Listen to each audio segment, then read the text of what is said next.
service to our communities are still not paid enough to provide for themselves and their families. And as we slowly emerge from this pandemic, we must focus on building back a better economy where workers are paid a fair wage for their work. The Raise the Wage Act will help us achieve that goal in 3 ways. First, it gradually increases the federal minimum wage to $15 an hour by 2025. Second, it gradually phases out various sub-minimum wages so that tipped workers, youth workers, and workers with disabilities are paid the full federal minimum wage. And third, the bill ensures that the value of the federal minimum wage will not erode over time by tying it with inflation, by tying it to the future increases in the median wages. According to an analysis conducted by the Economic Policy Institute, the Raise the Wage Act will increase the wages for nearly 32 million workers, more than half of whom are what we call essential workers. It would also address racial disparities by raising the wages for roughly 1/3 of all Black workers and 1/4 of all Latino workers. And women workers account for nearly 60% of those who would benefit from this bill. Each time we propose raising the minimum wage, we have the same old set of excuses for why millions of workers must continue to scrape by on poverty-level wages. But the policy decisions we make in 2021 can no longer be guided by fear-mongering that has undercut workers for decades.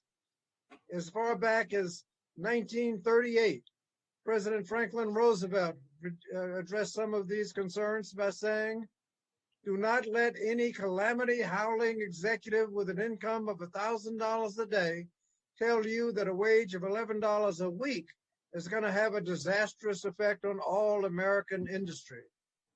Modern research has clearly concluded that raising the federal minimum wage is an effective tool for increasing wages and lifting workers out of poverty while resulting in little to no job loss.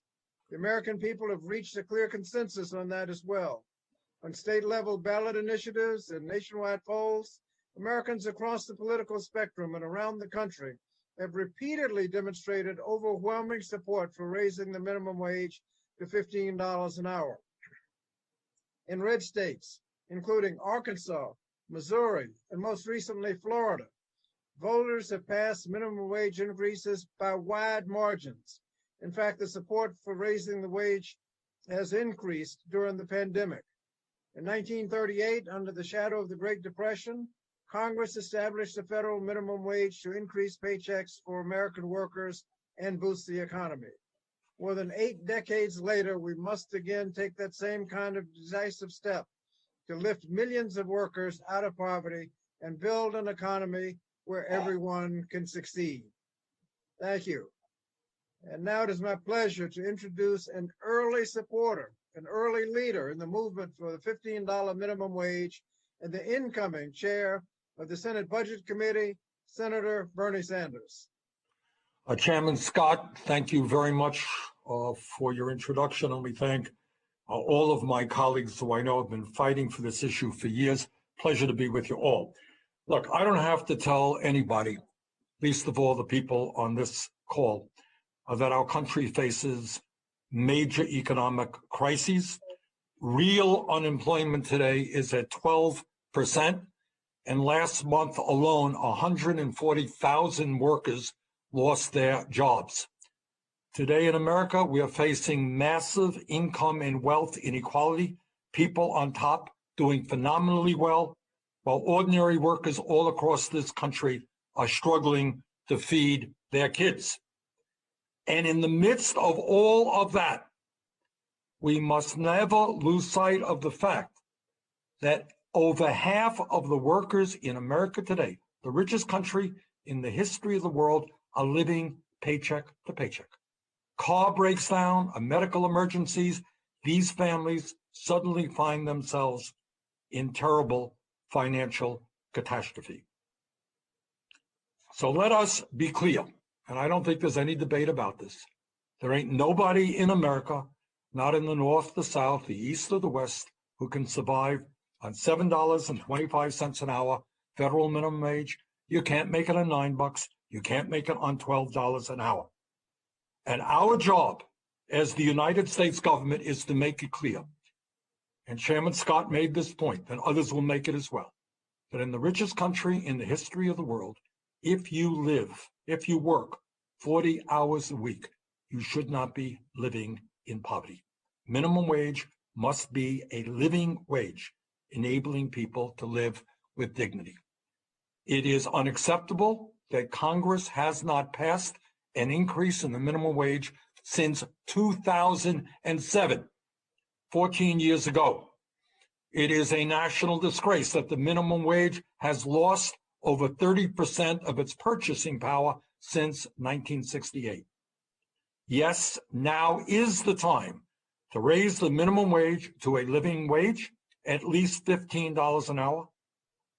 And when, as Chairman Scott pointed out, we increase the minimum wage to $15 an hour, we will be giving over 32 million Americans a much needed raise all across this country. People are going to work and they're coming home and say, how am I going to feed my families? How am I going to pay the rent? And when we raise that minimum wage to a living wage, we're going to allow people to live with a shred of dignity, and that is what we have got to do. In fact, if the legislation we are introducing today becomes law, the average low-wage worker in America would receive an extra $3,300 each and every year. That is no small thing for a family that is struggling economically. And let us be clear, the overwhelming majority of Americans support raising the minimum wage to $15 an hour. This is not a radical idea. This is what the American people want. And as Chairman Scott pointed out, since 1998, every time a state has had an initiative on the ballot to raise the minimum wage, it has won, no matter if that state was red, blue, or purple. State after state understands that we have got to end starvation wages in America, and that's what we in Congress have got to do as well. In November, just last November, 61% of the people in Florida, a state Joe Biden lost by 3 points, voted to raise the minimum wage to $15 an hour. 8 states and over 40 cities have adopted laws to raise the minimum wage to $15 an hour. During the last session of Congress, the House did the right thing under the leadership of Speaker Pelosi and Chairman Scott, and I applaud them and the entire House for their efforts. And they passed legislation to raise the minimum wage to $15 an hour, and I have no doubt that they will do it once again. Now, at this moment in history, the issue of raising the minimum wage rests in the U.S. Senate. It is my strong hope that a number of my Republican colleagues, many of whom come from terribly poor states, will understand the severity of the crisis facing their working people and joining us, and will join us, in raising the minimum wage to $15 an hour. This is not a Democratic issue. It's not a Republican issue. This is an issue that impacts every working class person in this country.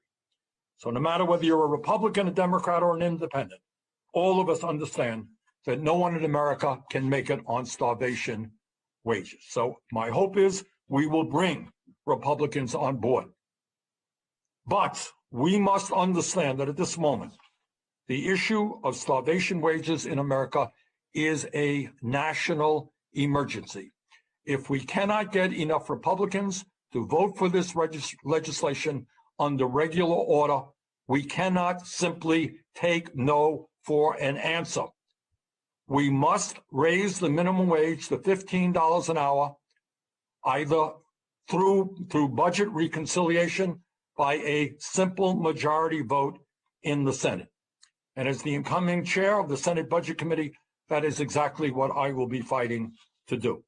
And let me remind everybody who thinks that reconciliation is some kind of new or radical concept. Please remember that if the Republicans could use reconciliation to pass trillions of dollars in tax breaks for the wealthy and large corporations, if the Republicans can use the reconciliation process to drill in the Arctic National Wildlife Refuge, If the Republicans could use reconciliation to try to repeal the Affordable Care Act and throw up to 32 million Americans off of the health care that they have, we can and we must use reconciliation to protect the needs of working families in this country. We must use reconciliation to increase the minimum wage to $15 an hour. Now is not the time for excuses. Now is not the time for more talk. Now is the time for action. Millions of families all over this country are looking at us right now, and they are saying, we can't make it on $10 an hour, $12 an hour. Help us. Do the right thing.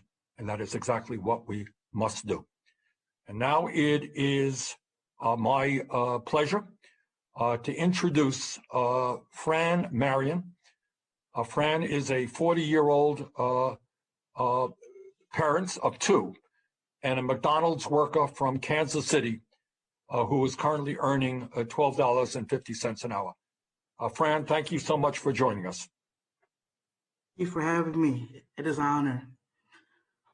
Thank you, members of Congress on this call, for inviting me here today and for sponsoring the Raise the Wage Act.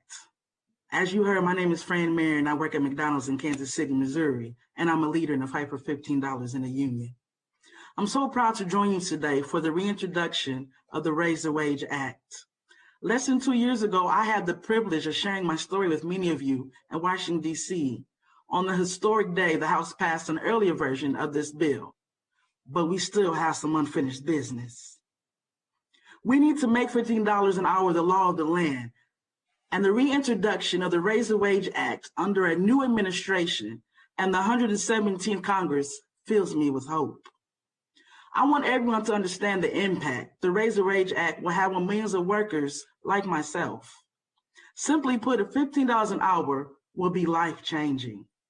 I'm a single mother of two teenagers, Raven and Rashad, and $15 an hour will help us keep a permanent roof over our heads, food on our table, health care, and money to send them to college. And most of all, it'll mean I can look my kids in the eye and tell them that I can give them a life better than mine. This fight for a living wage is not new to me. I joined the fight for $15 in the union 6 years ago when I walked off my own job. And for the first time back then, everyone dismissed our demands as crazy. It wouldn't happen, it non-existent, you know. But we didn't let that stop us. And we continued together over the country and we started winning.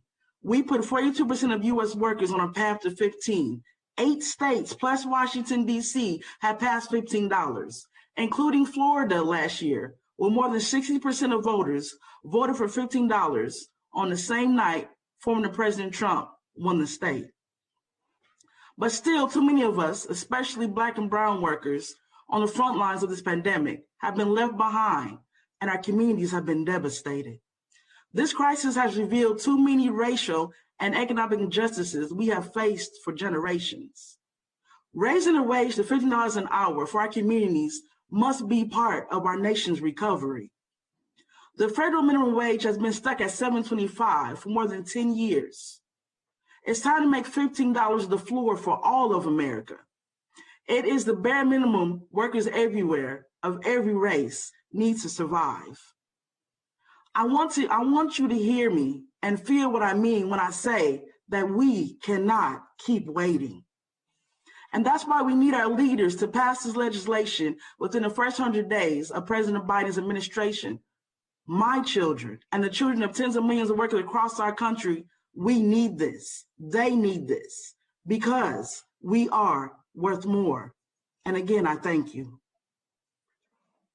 Well, thank you very much, Fran Marion, for being with us today and sharing your experience and pointing out the need for passing the minimum wage, raise the wage to $15 an hour. So thank you very much for being with us today. It is now my pleasure and honor to introduce the incoming chair of the Senate Health Committee, Health, Education, Labor, and Pensions Committee, Senator Patty Murray. Well, thank you so much, Chairman Scott. Fran, thank you so much for sharing your personal story, which is so deeply important to this fight. And I know we're going to hear from a business owner, Mike Draper, as well in just a few minutes. I also want to thank again Representative Scott, Senator Sanders, Representative Jayapal, and Murphy for your continued dedication to working families and your efforts to champion the Raise the Wage Act. You know, after years of worsening income inequality, this pandemic has made it painfully clear just how much our economy is benefiting the biggest corporations and wealthiest individuals and failing our workers. Since the beginning of this pandemic, our health and home care workers, our grocery store clerks, our delivery people, our fast food workers, our farmers, our bus drivers, and so many more have kept this country going, showing more clearly than ever before that workers are the backbone of this economy. Democrats and Republicans alike have joined together in rightly calling our essential workers heroes. But despite their tireless work and the risk of COVID exposure, too many of these workers are paid wages so low they cannot afford to pay even their most basic needs. Millions of full-time workers in this country live in poverty or are forced to have 2 or more jobs just to put food on the table and a roof over their head.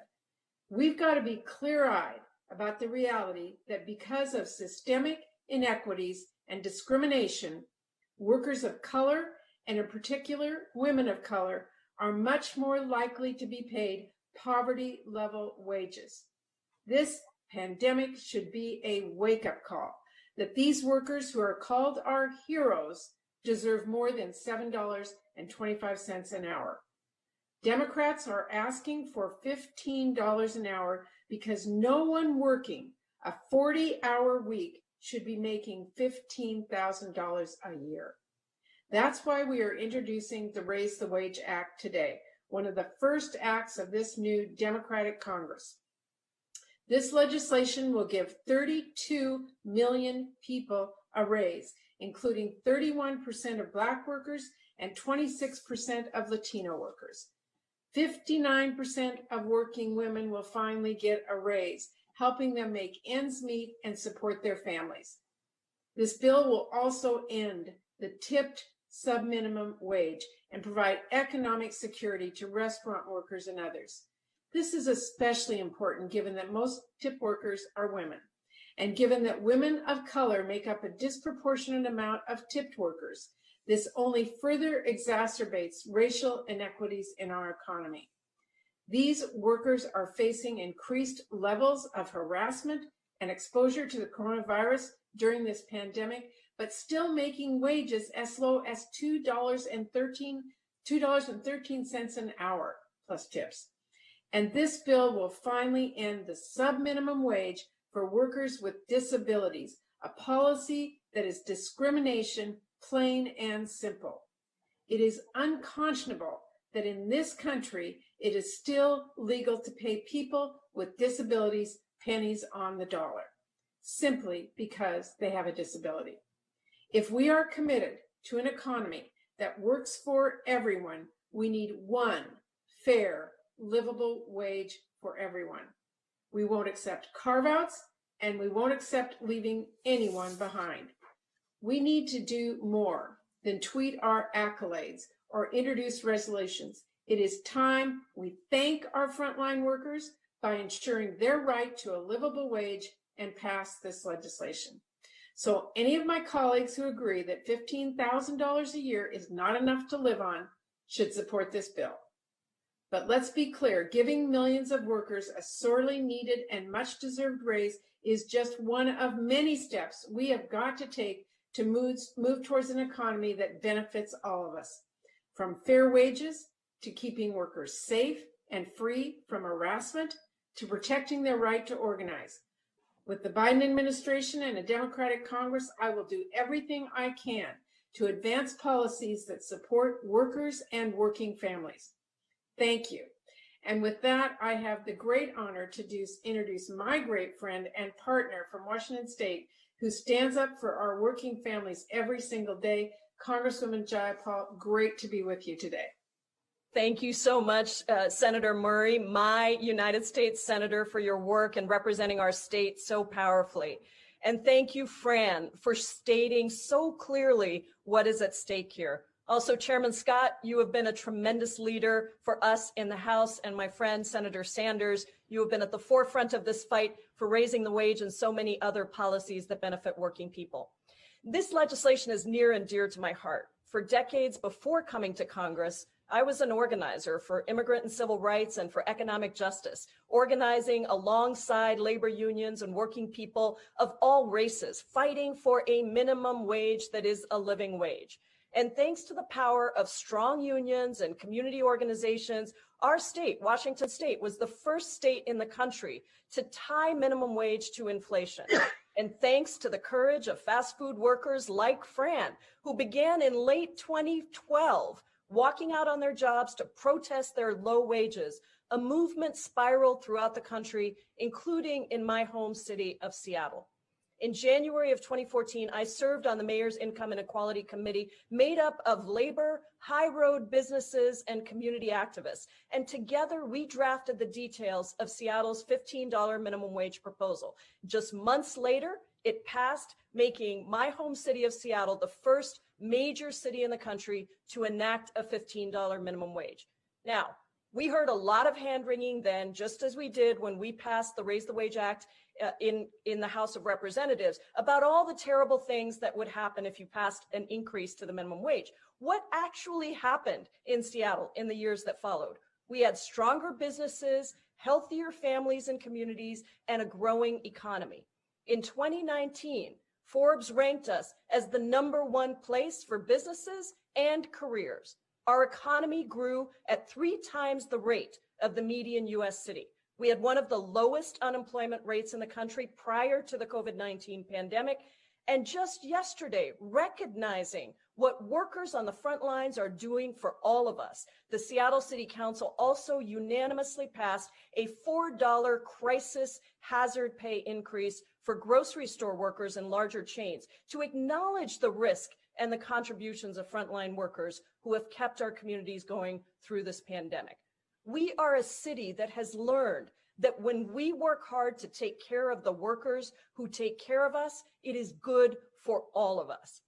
Following Seattle, voters in Washington State raised the state minimum wage in 2016, and going into 2021, 20 Republican and Democratic states have now raised their minimum wage.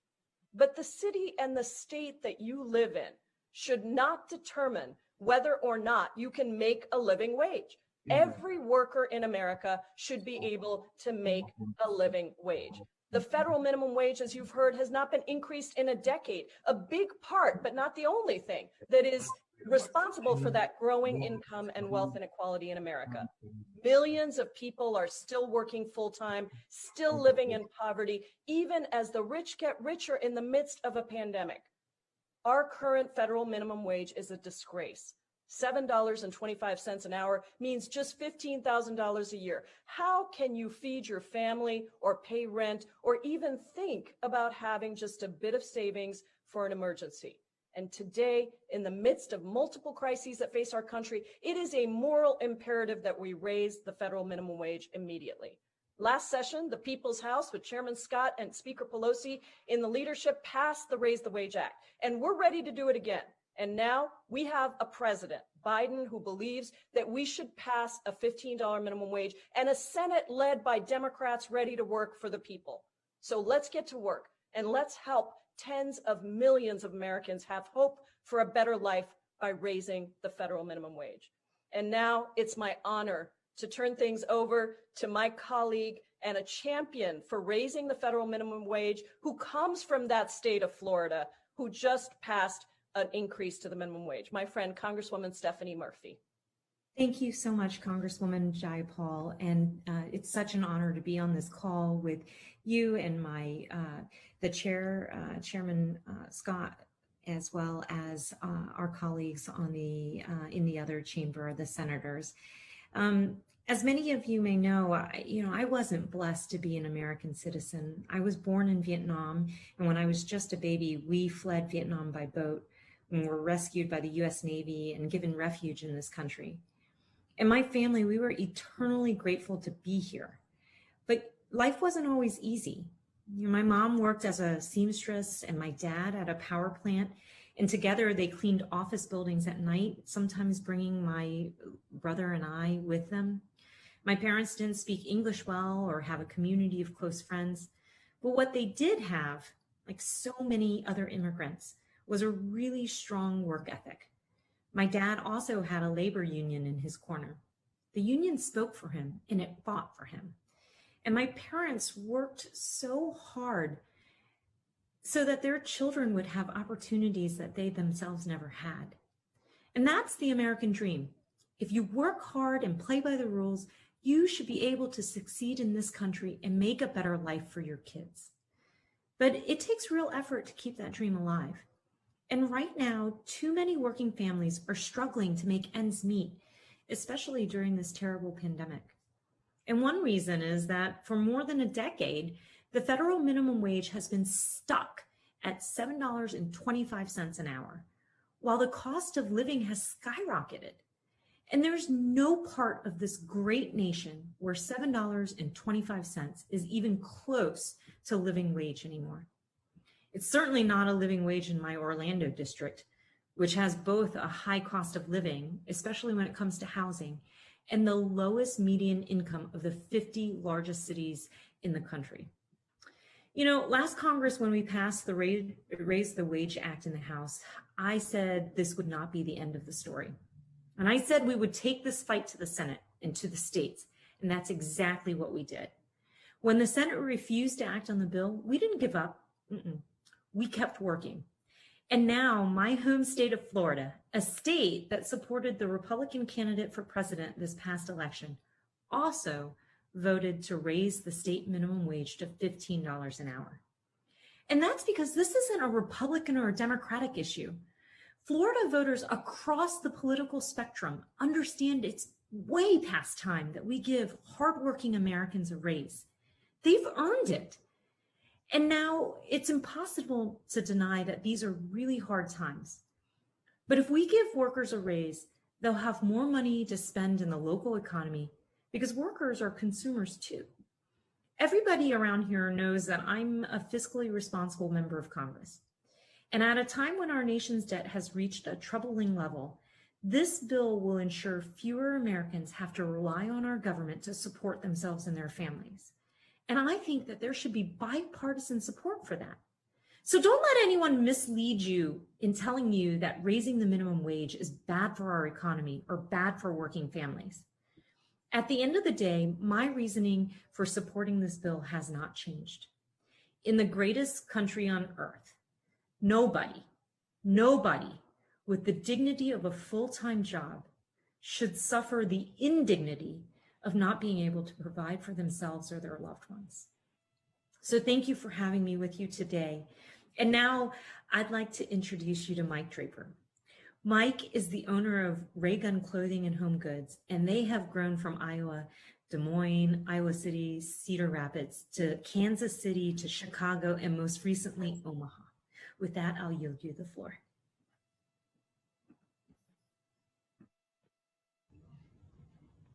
Hello. I am speaking to you from our closet. We have to wear masks throughout the store, so this is the only place that's a closed room that I can talk from. So sorry that I can't brag about all the books I've been reading.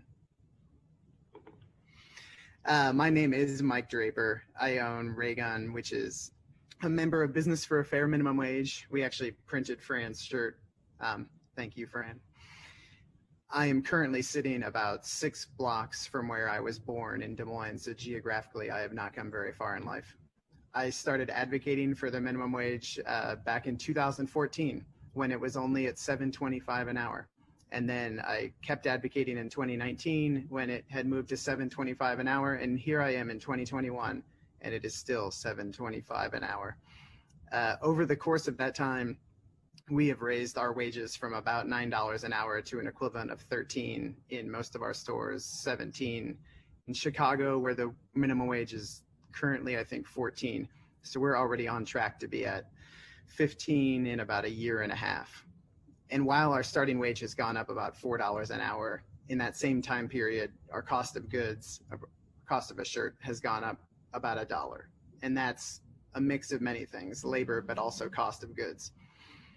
Paying people fairly leads to greater staff retention. It reduces the need for the cost of hiring, retraining, and it also leads to a better community in general. I think a lot of companies are seeing the benefits in that big ones like Amazon, Costco, Target are already at or moving to $15 an hour. So this is a trend that is already happening in some segments. Now, somebody may ask, all right, so isn't paying higher wages just your decision? If you and Target want to raise your wages, that's good, but why do we need a higher minimum wage? Wages are rising for some, but now the minimum wage is turning into this artificially low wage loophole that's being exploited. These artificially low wages not only cost businesses like mine in the form of government assistance to employees who are working at this wage, but it costs businesses like mine in terms of reduced spending power in a community. As a country that comes out of a pandemic into a recession and risks a stalled recovery, we need as much money in as many hands as possible. Raising the federal minimum wage to $15 an hour by 2025 will be a boost to the economy and a boost to our sales and everyone else's sales. Now, I'm obviously a free marketer, but if the free market doesn't mean free of rules. It's deciding the rules that we all operate by in those parameters. And this is a long overdue raising of just what the wage floor is. It will be good for sales. It will be good for business. It will be good for the country. This is overdue. I can't believe I'm still here advocating to just move it up, and it has been frozen in time. This could be the most consequential and helpful economic relief that America has seen in a decade. Thank you for your time. Thank you. Thank you. I want to thank Senator Sanders, Fran Marion, Senator Murray, Representative Jayapal, Representative Murphy, and Mike Draper. And thank you, Mike, for your comments.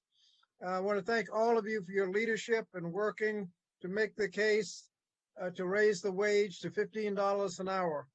That concludes the speaking part of the program. Now, if the reporters have any questions, please click the raise hand button, which can be found by clicking participants, and raise hand will be at the bottom of the participants list. We'll take as many questions as we can. If you're asking a question, please let us know which member your question is directed to and your outlet, so we can get to as many questions as possible. And the moderator will now begin to call on reporters. Josh? Thank you. Our first question comes from Jeff Stein of the Washington Post. Hey guys, thanks everyone, especially Fran and Mike, for hopping on the call. This is a question for either Senator Murray or Senator Sanders. As you know, there are about, I think, 11 Senate Democrats who still have not signed on to Raise the Wage Act. Could you talk about your efforts in the last few days to, get Senate Democrats to fully come on board and unify around this proposal? Are those conversations happening? Are those efforts ongoing? Anything you could say about that push would be much appreciated.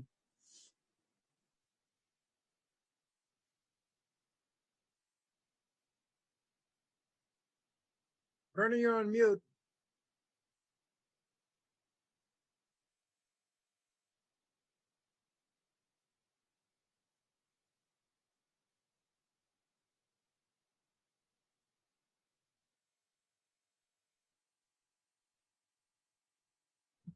There we go. All right.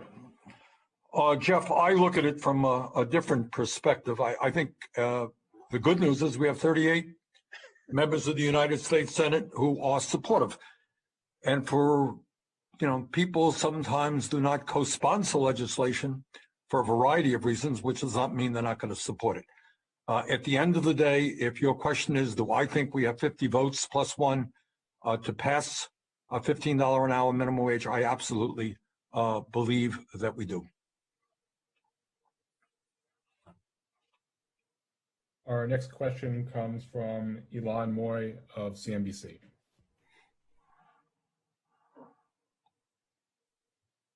Hi, thank you so much for doing this. My question is for Senator Sanders. Can you talk a little bit about how you would plan to structure any increase in the minimum wage so that it could be passed through budget reconciliation? Do you think that it needs to be approached as a tax on companies that don't pay a $15 minimum wage, or do you think that it could pass muster with the parliamentarian as is? If you could talk a little bit about structure of how you. Yeah, we're working on that. Thank you for that good question. We're working on that right now. But here is the bottom line, and I think Representative Murphy made the point a little while ago.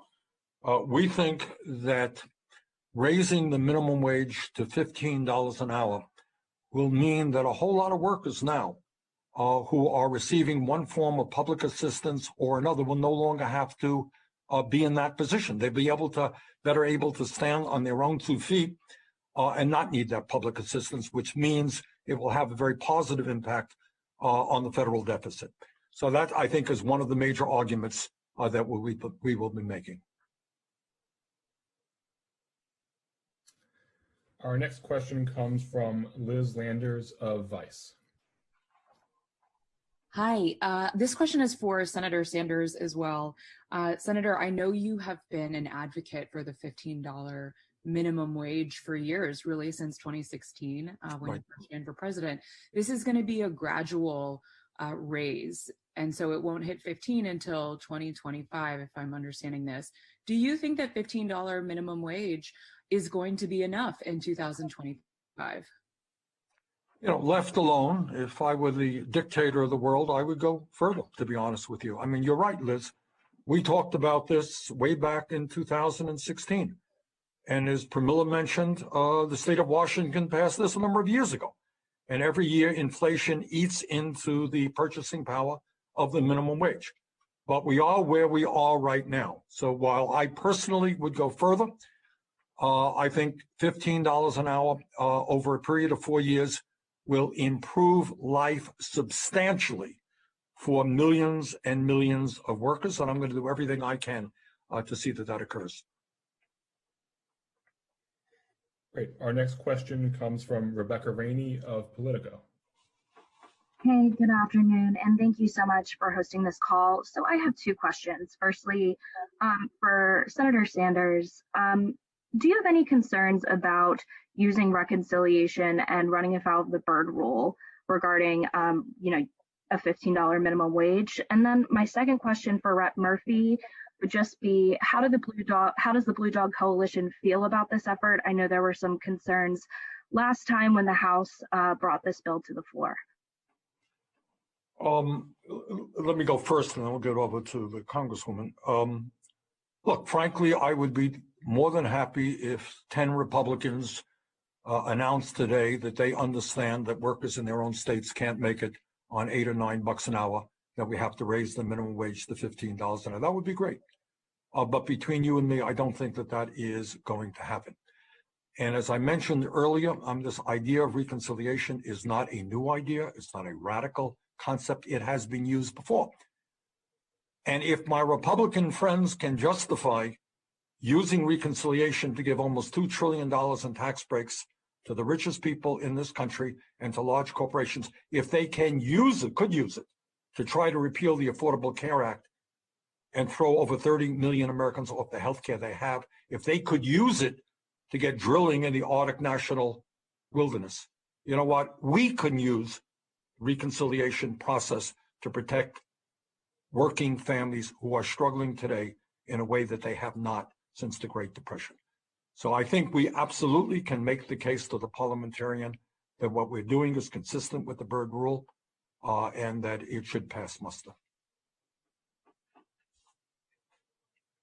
Our next question comes from Haley Talbot of NBC. Sorry, I think you just answered. I was just going to ask if you plan to do budget reconciliation on the floor next week and if this is part of it. I think the budget resolution will be up next week. Our next question comes from McKinney Bryce from Reuters. Hi. Hi. I'm sorry if this is a really obvious question. I just started the beat, but I just want to check if the introduction of this bill if this indicates that this is something that Democrats would be willing to go ahead on without waiting for the entire coronavirus stimulus package proposed by the Biden administration. This is Bobby Scott. We're going to proceed as a separate bill, but we will take every opportunity to pass the bill in the House.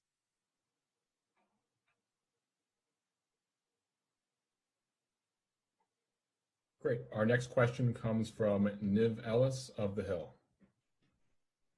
Yeah, thanks for doing this. Sorry to drill down on this so hard with the Byrd Rule. Most of the experts on the Byrd Rule have been saying that because this minimum wage would be incidental to any budgetary increases, that they don't think that it could pass muster. So can you just talk a little bit more about what kind of strategies you have or what ways you might reshape the policy in order to get it to pass muster? Elon mentioned that the idea of doing it as a tax on companies that don't have that minimum wage? No, we don't accept those arguments. Yeah, some people have made it, other people have rejected those arguments and feel that this is absolutely consistent with the rules of reconciliation. I would point out to you that there have been a number of studies, one by Economic Policy Institute, one by University of California at Berkeley, that make the point that there will be a substantial savings in taxpayer dollars when we raise the minimum wage. So we think we are on very safe grounds. We think we're going to win the argument with the parliamentarian. Sorry, but just to follow up, the CBO scored the Raise the Wage Act when it was passed last year in the House, and it said that there were minimal budgetary impacts. So what do you make of that it's already gone through the CBO?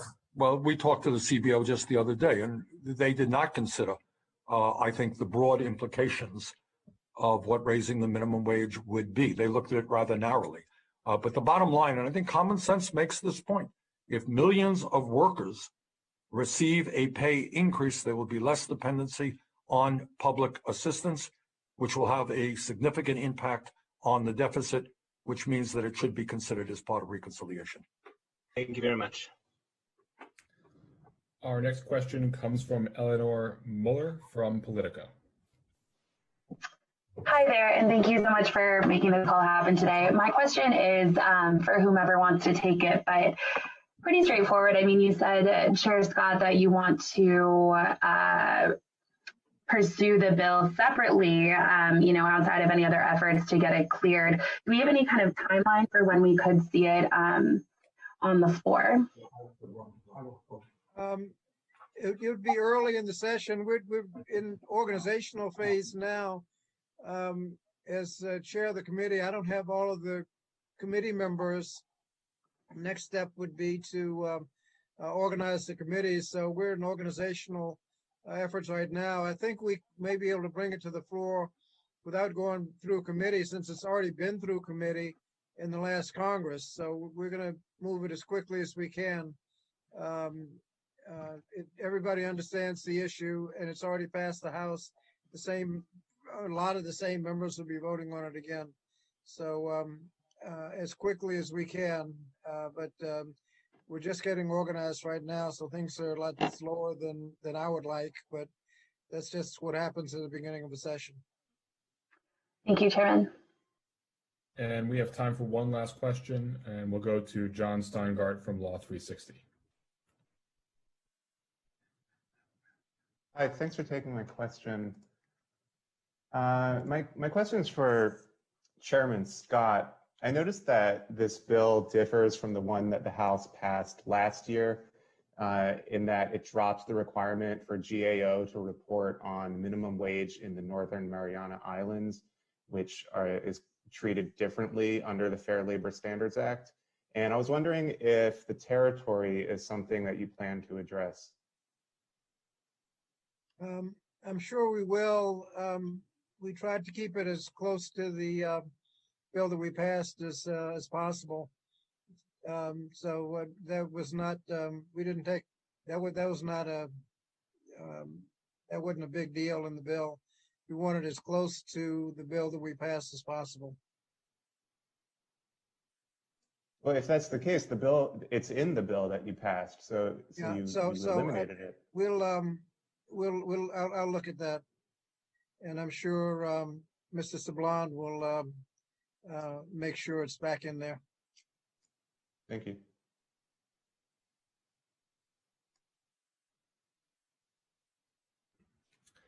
Great. And Chairman Scott, you'll feel free to wrap the call up. Well, thank you. I want to thank all of our reporters for being with us. I want to thank Senator Sanders, Fran Marion, Senator Murray, Representative Jayapal, Representative Murphy, Mike Draper, and all of the reporters for being with us today. And we look forward to the passage of the Raise the Wage Act of 2021. As it's been indicated, every time it's been on the ballot, it's passed. And in Florida, as Representative Murphy said, as they were voting for the Republican nominee for president, they were passing the minimum wage, and it wasn't close. It was over 60%. So it won by more than 20 points. Similar margin in Arkansas and Missouri. So we're very optimistic and look forward to its passage so that people can make a livable wage and be able to meet their needs. As I indicated in my opening remarks, a study showed that a full-time minimum wage worker today cannot afford a modest 2-bedroom apartment in any county in the United States, not just Manhattan and downtown San Francisco, no county in the United States. And everybody knows that's not right. So we're going to fix that when we pass the minimum wage. So thank you very much. And that concludes the press conference.